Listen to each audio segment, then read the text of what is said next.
इलाहाबाद अब प्रयागराज में जन्मे मगर होशंगाबाद अब नर्मदापुरम में पले बड़े अशोक जमनानी का साहित्य से रिश्ता छुटपन से तुकबंदियों से शुरू हुआ और देखते देखते कविता में बदल गया। शायद इसकी एक अहम वजह यह थी कि नर्मदा के तट पर एक छोटे से मगर खूबसूरत दिल वाले शहर में बस गए थे अपने सिंधी परिवार के साथ। ऐसी जगह जहां नर्मदा का प्रवाह मुसलसल चलता हो, जैसे कह रहा हो रुकना जीवन नहीं है मगर साथ साथ एक ठहराव की भी अनुभूति कराता हो। अब जबकि अशोक एक बेशुमार पढ़े जाने वाले उपन्यासकार, कवि, गीतकार और सहाफ़ी हो गए तो आज भी नर्मदा के तट पर लौटते हैं, रोज़ एक सुकून की तलाश में, और पाते भी हैं। उनकी प्रकाशित कृतियों में हैं को अहम, बूढ़ी डायरी, व्यासकादी, छपाक छपाक, खम्मा, अमृतवेलो, स्वेटर, बालाघाट और बिरहा। उनका 4 खंडों वाला कहानी संग्रह मेरे स्पिक मके के दिन प्रकाशनाधीन है। कई पुरस्कारों से सम्मानित अशोक जमनानी का सबसे सफल उपन्यास कोअहम एक बड़ी सराही हुई फिल्म उसी नाम से बना है, जिसको कि नौजवान फिल्मकार शिरीष खेमारिया ने कुछ ही समय पहले निर्देशित किया। हाल ही में अशोक को महादेवी वर्मा राष्ट्रीय पुरस्कार से मध्य प्रदेश साहित्य अकादमी ने नवाजा है। ये है अशोक जमनानी की मयंक शाह रिपोर्ट से बातचीत। अशोक, आपका मयंक शाह रिपोर्ट्स पर स्वागत है। It's a great pleasure to have you. बहुत बहुत शुक्रिया, आपने आमंत्रित किया इस कार्यक्रम के लिए। मैं बहुत आभारी हूँ, बहुत शुक्रिया। आपने जब शुरुआत की अपनी साहित्य के सफर की, मैं पढ़ रहा था आपका रुझान जो था वो कविता की तरफ था शुरू शुरू जी में। जी जी। उसकी वजह मुझे बताइए, फिर उसके थोड़े तफसीलवार बात करेंगे। कविता ही क्यों? अ, असल में ये एक अजीब संयोग है कि मैंने कभी सोचा नहीं था कि मुझे साहित्य के क्षेत्र में जाना है या साहित्य के क्षेत्र में कोई उपलब्धि हासिल करनी है। एक जैसे कुछ शरारती बच्चे रहते हैं, बच्चों की अपनी-अपनी शरारतें रहती हैं। मेरी शरारती में ये मेरी शरारतों में ये शामिल था कि मुझे तुकबंदियाँ करना अच्छा लगता था। अपने दोस्तों के स्वभाव को लेकर या रिश्तेदारों को और सारी को सबको मिलाकर मैं छोटी-छोटी तुकबंदियाँ किया करता था। लेकिन ये कोई इस तरह का नहीं था कि मुझे कविताएँ लिखनी है या कवि बनना है या कहानीकार बनना है, इस तरह का कोई उसमें उद्देश्य नहीं था और मैं इतना छोटा था कि मुझे पता भी नहीं था कि मैं क्या कर रहा हूँ। लेकिन ये बातें, ये जो समझ लीजिए आप इसे प्रतिभा कहें या जो कुछ कहना चाहें, ये धीरे-धीरे कॉलेज तक आते-आते थोड़ा-सा सीरियस हुआ और मैं कुछ कविताएँ लिखने लगा। लेकिन इन कविताओं को लिखने में मेरे साथ एक गहरा संकोच रहता था और मुझे लगता था कि मैं दूसरों को सुनाऊँगा कविताएँ तो शायद लोग मेरा मज़ाक उड़ाएँगे। तो इसलिए मैं किसी को सुनाता नहीं था, बल्कि उनको लिख कर के अपनी डायरी में लिख कर के रख लिया करता था। और अगर डायरी में ज़्यादा कविताएँ होती थी तो उन्हें फाड़ भी दिया करता, तो मुझे लगता था कोई देख कर के उसे देख कर के पढ़ ना ले। अक्सर वे प्रेम कविताएँ हुआ करती थी, तो थोड़ा और जो आज से कुछ और आप समझ लीजिए 20-25 साल पहले चले जाएँ, जो दौर था, तो अब तो लोग बहुत ही बोल्डली सामने आते हैं, अपनी प्रतिभा का प्रदर्शन करते हैं। लेकिन जी। उस समय आप जानते हैं कि भारत में उस दौर के जो नौजवान थे, उनके मन में एक संकोच रहा करता था। तो वो संकोच मेरे भीतर भी था कि यदि मैं प्रेम कविताएँ सबको सुनाऊँगा तो पता नहीं मेरे प्रति क्या भाव रहेगा लोगों का। तो मैं उनको सबको छुपा करके रखा करता था। लेकिन मुझे पता नहीं था कि ये यात्रा इतनी आगे बढ़ेगी और ये यहाँ तक आएगी कि आज आपसे बात हो पा रही अरे है। क्या बात है! नहीं, वो तो जी ठीक सर। है।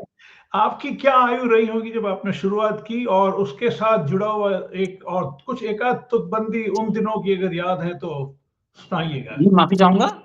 या मतलब आपकी क्या आयु रही होगी उस जब आपने शुरुआत की थी? मैं काफ़ी छोटा था, मैं 9-10 साल का था, तभी मैं ये तुकबंदियाँ किया करता था।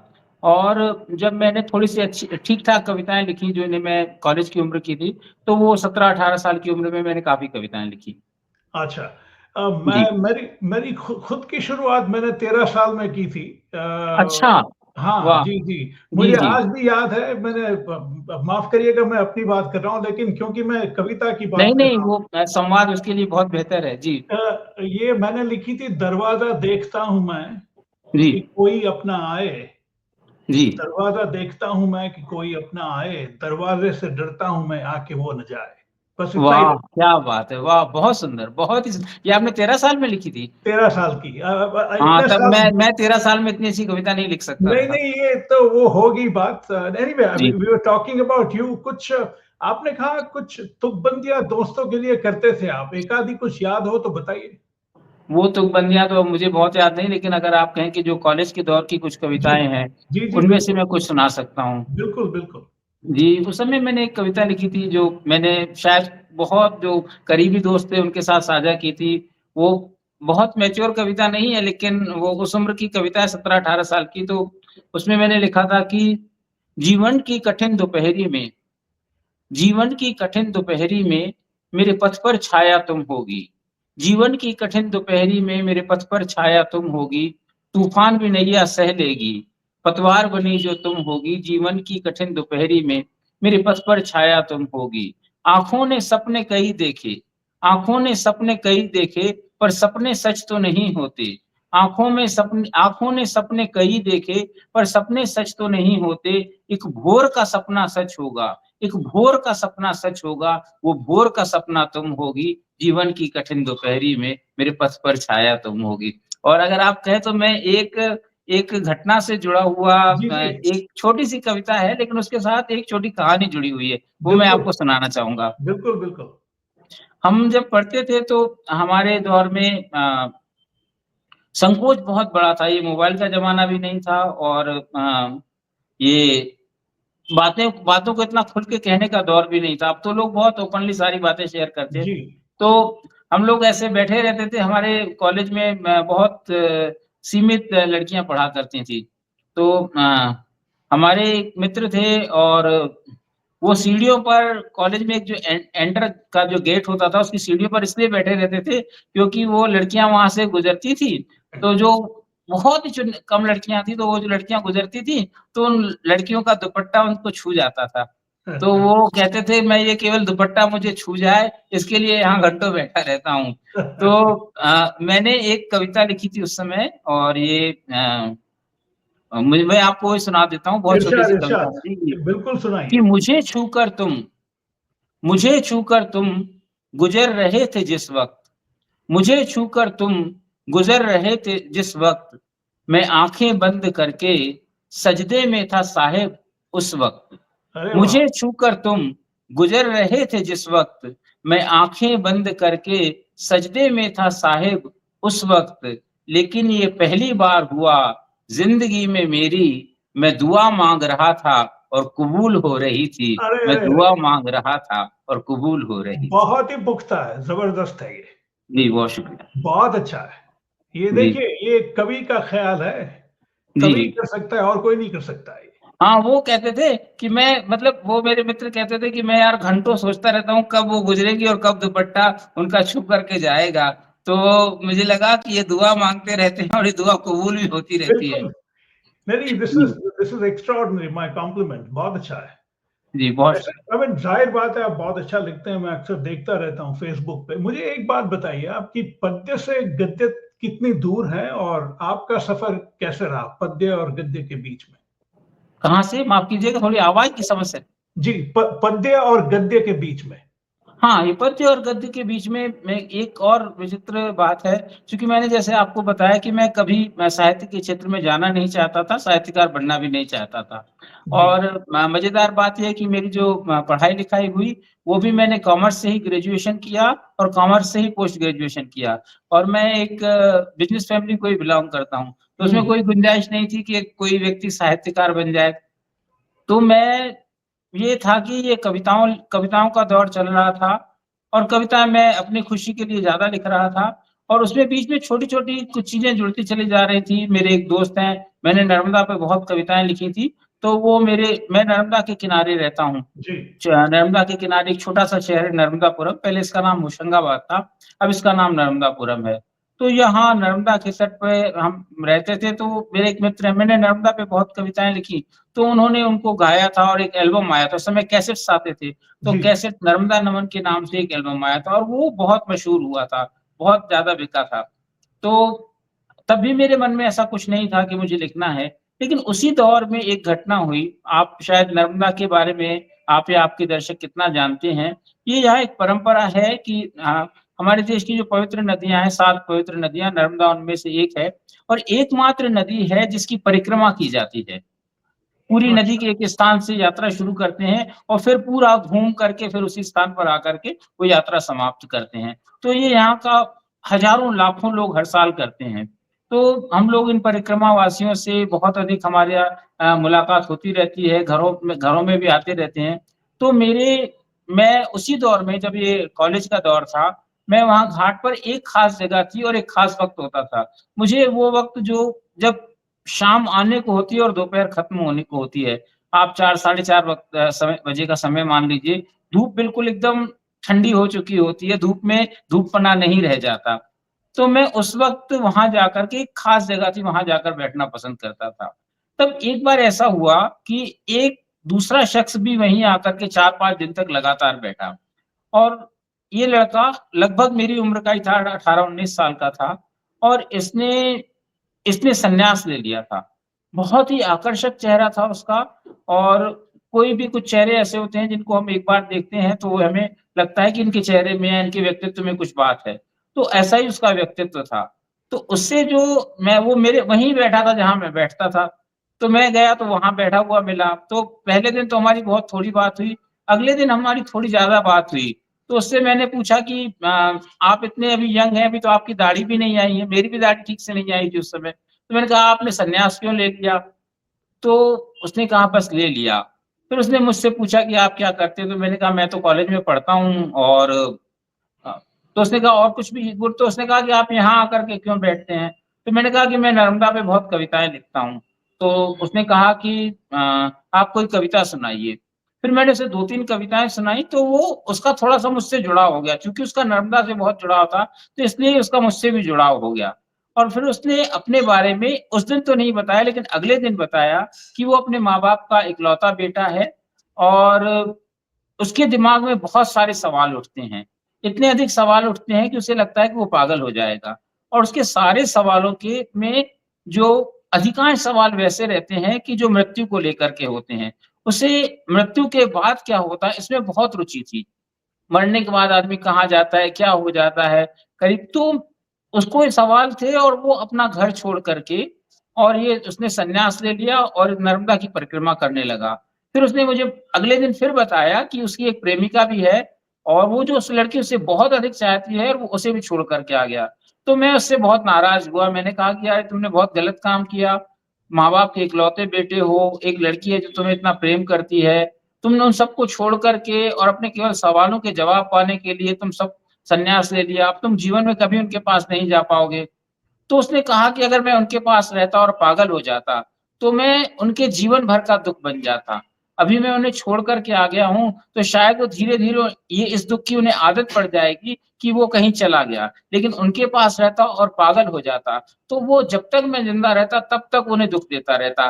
तो उसने कहा मैं इसलिए चला आया। तो मैं उसके तर्क से बहुत सहमत नहीं हुआ और मैंने उससे कहा कि मैं तुम्हारी बात से सहमत नहीं हूँ। तुम्हारे सवालों के जवाब तुम्हें शायद घर पे भी मिल जाते। या तुम कम से कम संन्यास नहीं लेते, अगर तुम्हें यात्रा ही करनी थी, तो तुम यात्रा कर लेते और फिर लौट जाते। और 2 दिन बाद फिर वो चला गया। उसने बस इतनी ही कहानी मुझे बताई। मुझे पता नहीं था कि उसकी बात या उसका चेहरा-मोहरा, उसका पूरा व्यक्तित्व कहीं मेरे भीतर अ, एक उसने जगह बना ली है। इस बात को 10-12 साल बीत गए। फिर ऐसा हुआ कि मैं 3 साल के लिए बहुत बीमार पड़ा और उसमें 6 महीने ऐसे थे कि मैं बेड पे ही था, मैं ज़्यादा मूवमेंट नहीं था मेरे शरीर में और अच्छा। चल-फिर नहीं पाता था।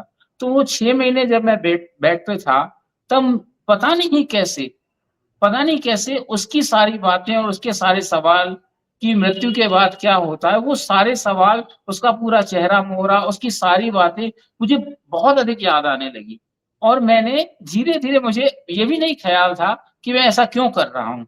मैंने उसके बारे में एक कहानी की कल्पना करना शुरू कर दिया और मुझे लगा कि ये माँ-बाप का बेटा हो इसके माँ-बाप होंगे, एक लड़की होगी, ये कॉलेज में पढ़ता होगा, फ़िलॉसफ़ी पढ़ता होगा और इसके जीवन में ये सब चीज़ें घटनाएँ घटित हो रही होंगी। एक इमेजिनेशन करना मैंने शुरू कर दिया और ये ची मुझे पता नहीं चला 6 महीने बाद मेरी बीमारी डायग्नोज़ हो गई और मैं काफ़ी हद तक ठीक हो गया। लेकिन इन 6 महीने के दौरान ये कहानी पूरी तरह से मेरे भीतर बन चुकी थी।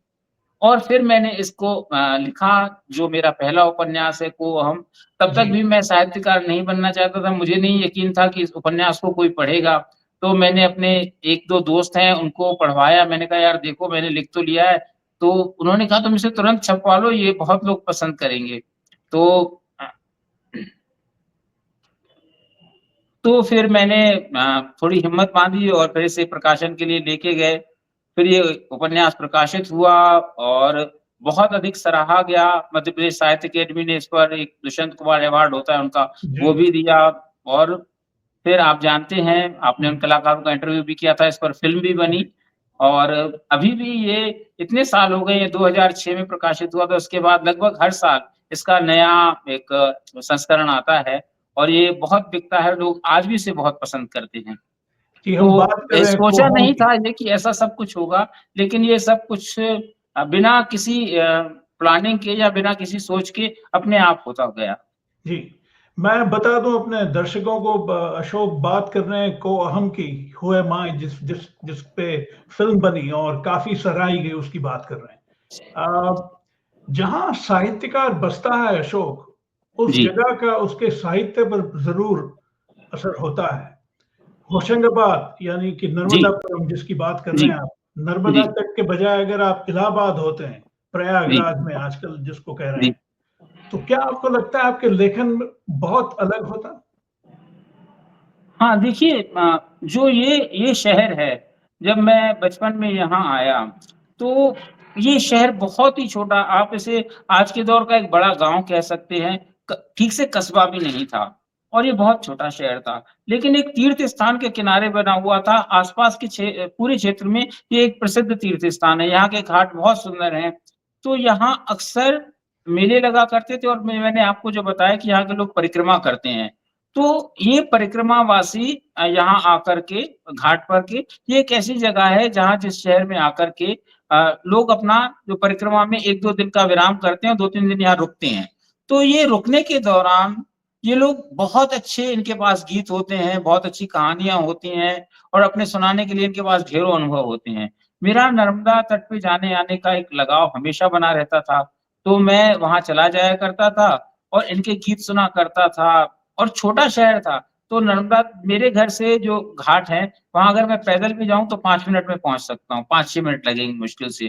तो जाना-आना कोई बहुत कठिन काम नहीं था कि और जहाँ इलाहाबाद में या प्रयागराज में हमारा घर था, वहाँ से तो संगम बहुत दूर है।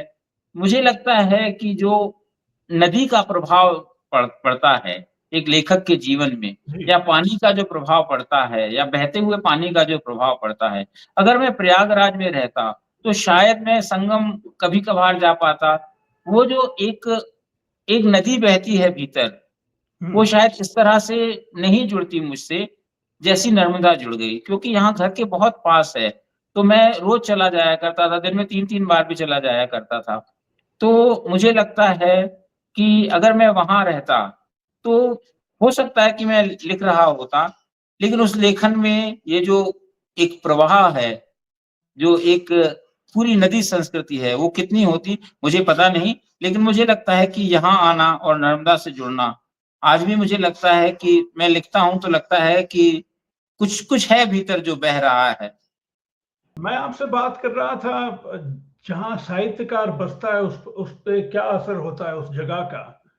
आपने काफ़ी विस्तार से जवाब दिया, बहुत अच्छा जवाब दिया, लेकिन मेरे ज़हन में एक और भी सवाल है उसके बारे में। जी, आप आप फ़र्ज़ करिए अगर आप मुंबई के धारावी में रहते होते, जी, तो कोअहम जो है, वो कुछ जी, और ही स्वरूप ले लेता। जी। उसके बारे में आप सोचते हैं कभी जगह और साहित्य का जो संबंध है? नहीं, मैं ये तो बहुत मानता हूँ क्योंकि ये पूरा शहर और ये पूरा शहर जिस तरह का शहर है और जिस जी। तरह का शहर था, उस शहर को हमने बहुत बदलाव देखा और इस बदलाव का भी असर मुझ पर पड़ा। आप जानते हैं हमारे मेरे जो पूर्वज थे, वो विस्थापन के बाद विभाजन के बाद देश के विभाजन के बाद भारत आए मेरे पूर्वज। जी। तो हमेशा उनके मन में एक विस्थापन की पीड़ा रही और मैंने चूँकि मैं नर्मदा के किनारे रहता हूँ और हमारे देश के सबसे बड़ी जो डैम सीरीज़ है वो नर्मदा पर बनी। जी। तो मैंने चूँकि यहाँ रहता हूँ और मैंने नर्मदा तट की बहुत यात्राएँ की हैं, तो मैंने उस विस्थापन को और उसकी पीड़ा को मुझे हमेशा ये लगता है कि अगर जिनका विस्थापन होता है, जैसे अब मैं मेरे दादाजी आए उस समय यहाँ विभाजन के बाद, लेकिन वो विस्थापन की वो चूँकि उनकी बातों में बार-बार वहाँ का ज़िक्र होता था, तो वो विस्थापन की थोड़ी-सी पीड़ा हमारे भीतर भी आ जाती है। तो हम जब किसी को विस्थापित होते हुए देखते हैं, तो उससे एक लगता है कि हमें एक रिश्ता महसूस होता है। तो मैं नर्मदा तट में केवल मैं अपने शहर नहीं, क्योंकि मैं इसमें बहुत यात्राएँ पहले भी करता था और अभी जैसे ही मौका मिलता है, तो मैं नर्मदा के आस-पास के क्षेत्रों की बहुत यात्राएँ करता हूँ। तो इन यात्राओं में आज भी बहुत सारा वो पीड़ा है, जो विस्थापन की पीड़ा है और एक बात अभी जो बात कह रहे हैं कि मुंबई की बात कह रहे हैं मुझसे आप, तो अब ना हो ये रहा है कि इस दौर में अब बहुत कुछ ऐसा है जो मुंबई में हो रहा है, वो बहुत-बहुत छोटी-छोटी जगहों पर भी वही वही हो रहा जी, है। जी, व्यवहार भी वही है और शायद उस शहर केवल लोगों का व्यवहार नहीं है, बल्कि शहर का या कस्बे का, बल्कि बहुत छोटे-छोटे गाँव का व्यवहार भी वैसा ही होता जा रहा है, कि जो एक महानगर का व्यवहार है। ये महानगर केवल बाज़ार नहीं उतर रहा, बाज़ार की सबसे बड़ी जो उपलब्धि है वो महानगर है।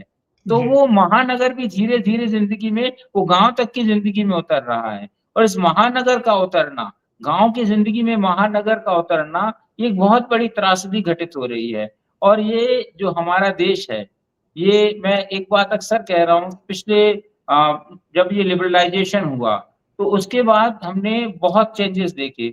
उसके 5-8 साल बाद एक्चुअली शुरू हुए 96-97 से शुरू हुए और इन बदलावों में हमारे देश ने अभी पिछले सालों में तो बहुत तरक्की की है, सड़कें बहुत अच्छी बन गई और दूसरी चीज़ें हुई हैं। तो बल्कि मैं पूरी दुनिया के अब तो यूट्यूब के कारण हम दुनिया के बहुत सारे देशों के बारे में देख सकते हैं। तो मैं ये जो बात मुझे अभी समझ में आ रही वो ये हो रही है कि साधन संपन्न तो हो रही है दुनिया बहुत, बहुत साधन संपन्न हो रही है, लेकिन संस्कृति विपन्न हो रही है और जी, प्रकृति विपन्न हो रही है। तो ये बहुत बड़ी त्रासदी घटित हो रही है और मुझे नहीं लगता है कि डेवलपमेंट का वो मॉडल जो आपसे आपकी संस्कृति और प्रकृति छीन ले और केवल साधन दे दे, वो मॉडल बहुत सस्टेनेबल है या वो मॉडल बहुत लंबे समय तक चलेगा और अगर चलेगा, तो मुझे लगता है कि फिर ऐसा मनुष्य जैसा वो अभी है, वैसा रह पाएगा। मुझे नहीं लगता कि फिर वो रह पाएगा, शायद आधा मनुष्य, आधी मशीन या इस तरह की कोई चीज़ होगा वो और ये संवेदना से भरा हुआ मनुष्य तो वो नहीं रह पाएगा।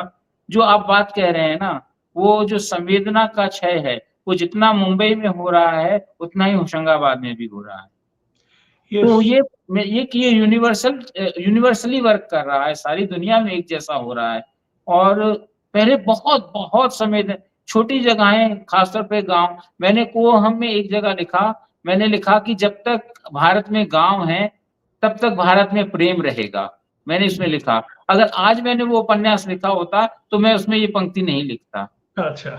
जी, आपने क्योंकि वो संवेदन की गाँव के जीवन में भी महानगर उतर आया है। जी, जी, जी, बिल्कुल। आपने जी, बात की, ज़िक्र किया संवेदन का क्षय होना।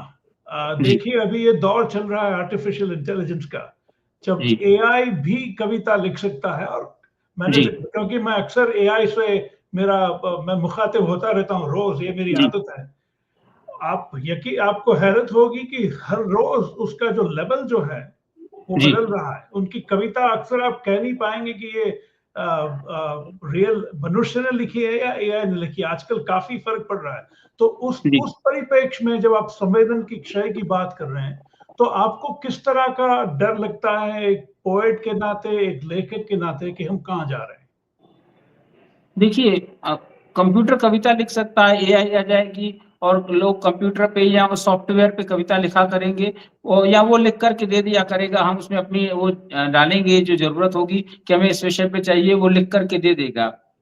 इस दौर में कविताएँ लिखी जा रही हैं, ये दौर शायद कविता का दौर है। आने वाला समय कवि का दौर होगा। जी, कविता हो या ना हो, लेकिन कोई मैं कविता लिख रहा हूँ या नहीं लिख रहा हूँ, मैं कविता सुना रहा हूँ या नहीं सुना रहा हूँ, इससे कोई फ़र्क नहीं पड़ेगा। केवल वही कवि बचेगा जो कविता जी रहा होगा। क्योंकि वो कविता उसे इतना संवेदनशील बना देगी कि शायद अगर बहुत सारे मशीनों के जैसे या यांत्रिक लोग होंगे, तो वो उसको देखने आया करेंगे कि यार हमें एक संवेदनशील व्यक्ति को छू कर के आना है, उसके पास 2 मिनट बैठ कर के आना है, क्योंकि संवेदना का इतना क्षय हो चुका होगा। जी, तो जी। कविता शायद एआई लिख देगी, लेकिन एआई कवि नहीं हो सकती, वो संवेदना से भर नहीं सकती है। तो ऐसे लोगों की ज़रूरत होगी और बल्कि समाज ऐसे लोगों को चाहेगा कि उसके पास कुछ ऐसे लोग हों, जो जिनका हृदय संवेदना से भरा हुआ है, ताकि वो उनके पास बैठ कर के थोड़ा-सा इस बात का एहसास कर सकें कि हाँ, हम अब भी मनुष्य हैं। बिल्कुल, बिल्कुल। आप ही ने लिखा है, गले लगते वक़्त तुम जो पीठ थपथपा रहे हो, जी, गले लगते वक़्त तुम जो पीठ थपथपा रहे हो, जी। दोस्त उसी उसी जगह पर कुछ खंजर के निशान हैं। वाह! बहुत शुक्रिया आपने उसे नहीं, पढ़ा मुझे और मुझे नहीं लगता एआई ये लिख पाएगा।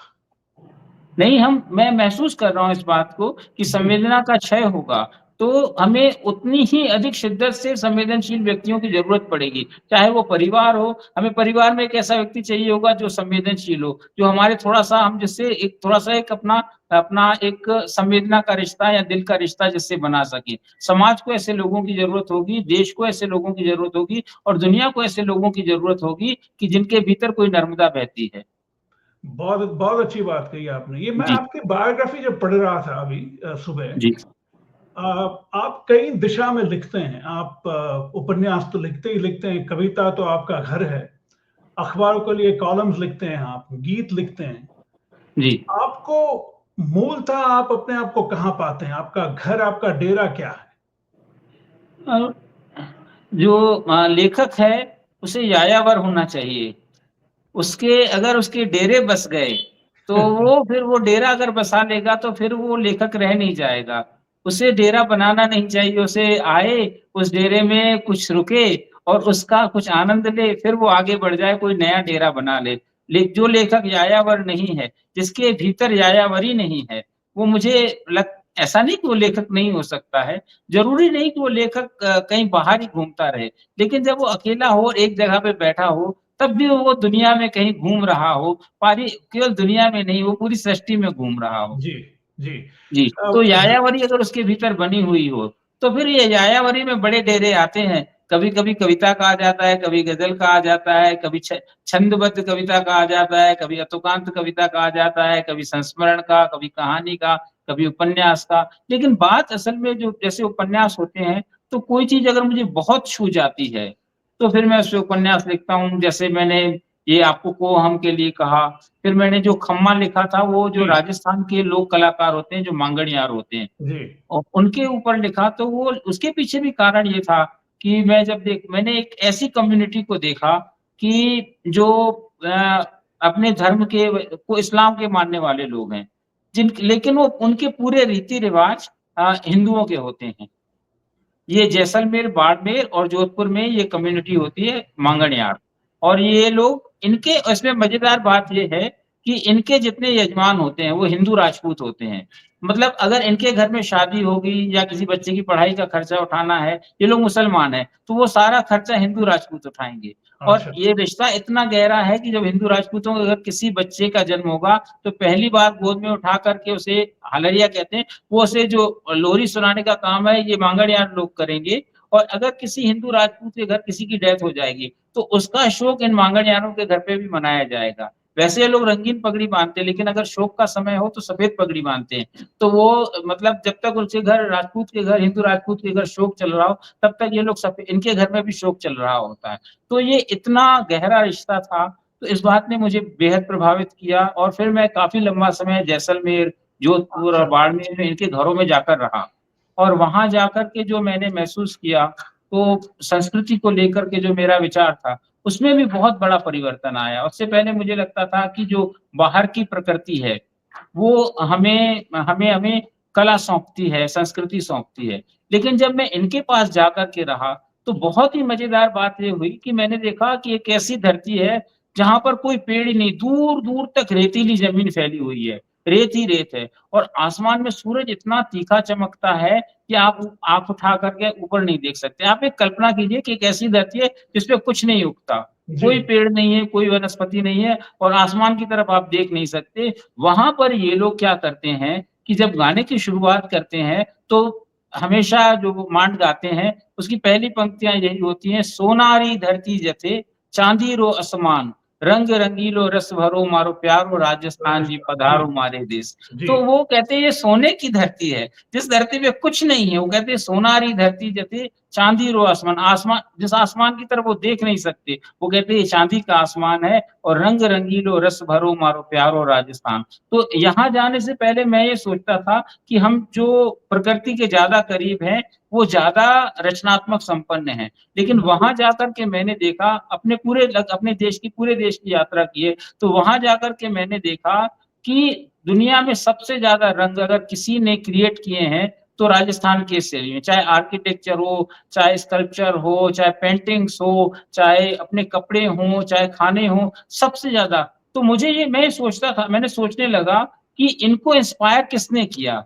तो फिर मुझे एक बात समझ में आई कि जब हम बाहर की प्रकृति से जुड़ कर के कला या संस्कृति को रचते हैं, तो वो हमें एक हद तक देती है। लेकिन जब हम अपने भीतर की प्रकृति बिल्कुल। से जुड़ कर के रचते हैं, तो उसका विस्तार सबसे अधिक होता है। तो फिर मेरी संस्कृति और कला के बारे में धारणा थोड़ी-सी बदल गई।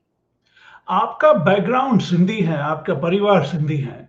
जी। अ, आपका सिंधी कल्चर से किस तरह से रिलेशनशिप है आज की तारीख में?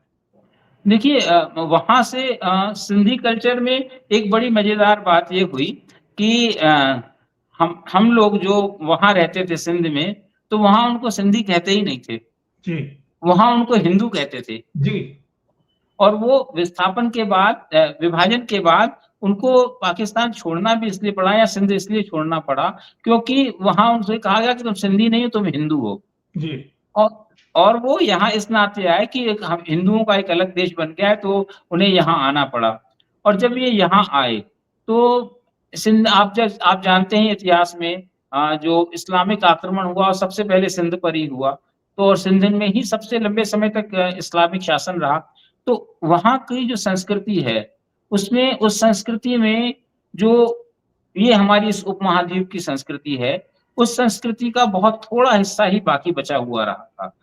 और यहाँ जो लोग आए, तो यहाँ आने के बाद उनके ऊपर आर्थिक दबाव इतना था, बहुत अधिक आर्थिक दबाव था।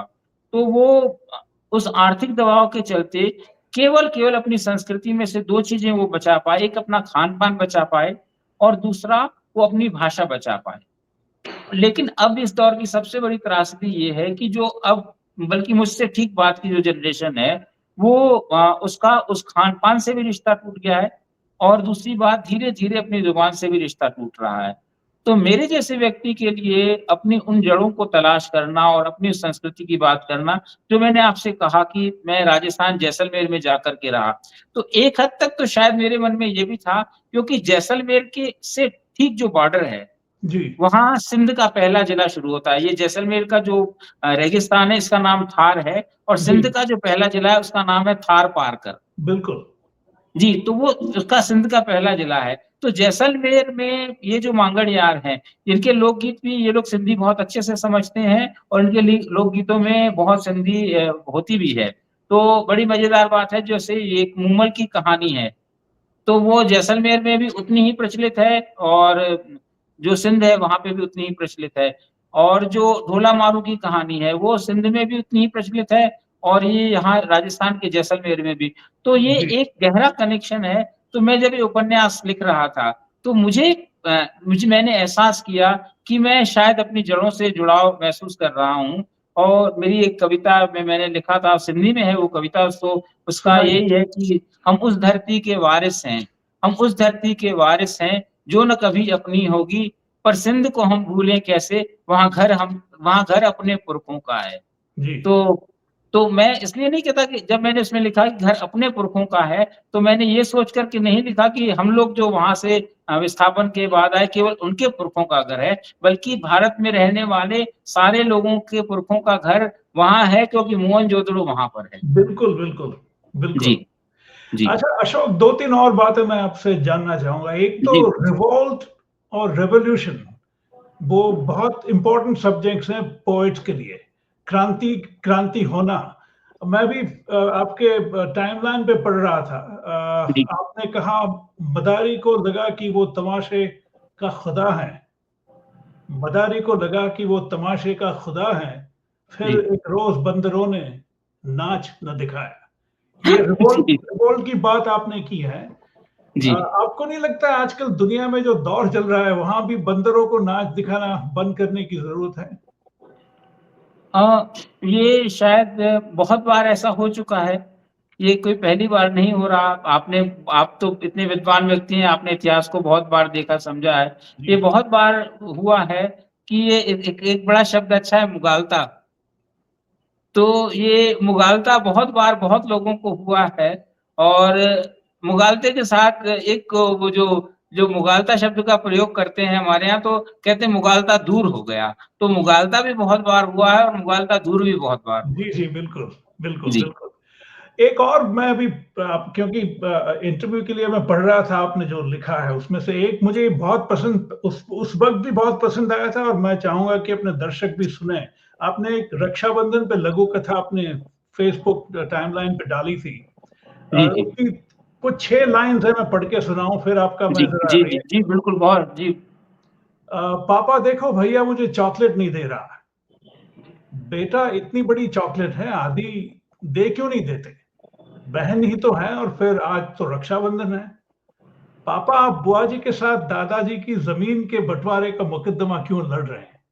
यहाँ पे ये लघु कथा समाप्त होती है और उसपे सब आ जाता है 6 लाइन्स जी, में। बिल्कुल। जी, बिल्कुल यही है। तो ये जो इसको अंग्रेज़ी में जिसको ब्रेविटी बोलते हैं, जी। ये ब्रेविटी जो है वो आप अक्सर यूज़ करते हैं या कभी-कभी यूज़ करते हैं? अ, नहीं मैं कोशिश ये कर रहा हूँ जीवन में कि मेरी कत ऐसा नहीं कि मैं 100% इसमें सफल हो पाया हूँ, लेकिन मैं कोशिश ये कर रहा हूँ कि मेरी कहनी करनी और कथनी में बहुत अंतर ना रह जाए। कोशिश कर रहा हूँ, मैं पूरी शिद्दत से कोशिश कर रहा हूँ कि मेरी कथनी और करनी में बहुत अंतर ना रह जाए। जी। और आजकल नया क्या लिख रहे हैं आप? जी, मैं नया अ अभी तो मैं एडिट कर रहा था। मैंने आपसे कहा था कि मैंने कॉलेज के दौर में कुछ कविताएँ लिखी थी, तो जी। मुझे लगता था उस दौर में मुझे लगता था बड़ा संकोच होता था कि ये पता नहीं कितनी पसंद की जाएँगी, लेकिन फिर अभी वो प्रिंट में चली गई है, तो उसको मैंने कंप्लीट किया है और एक उपन्यास लिख रहा हूँ मैं और ये उपन्यास एक यायावर की ही कहानी है, आप अभी बात ही कर रहे थे, तो एक जी। यायावर की कहानी है, इसका टाइटल है सुनो यायावर कहो यायावर। अच्छा, तो काफ़ी जी। मशहूर है वैसे। नहीं बस वो होता चला जा रहा है, तो मैंने सोचा नहीं था कि ये रचनात्मक यात्रा इतनी लंबी चलेगी और मुझे कोई इसका एहसास भी नहीं था। लेकिन अब ये हो रही है तो मैं इसे होने दे रहा हूँ। तो मैं जाते-जाते आपको ये पूछता चलूँ कि ये वैसे काफ़ी ब्रॉड सवाल है, लेकिन जो भी आप कहना चाहें उस पे। जी, आजकल हिंदी साहित्य में जी। आपके हिसाब से किस तरह का दौर चल रहा है? असल में हिंदी साहित्य में जो 1-2 तो बड़े विभाजन हैं। एक अकादमिक जगत है और एक जो है लोकप्रिय जगत है।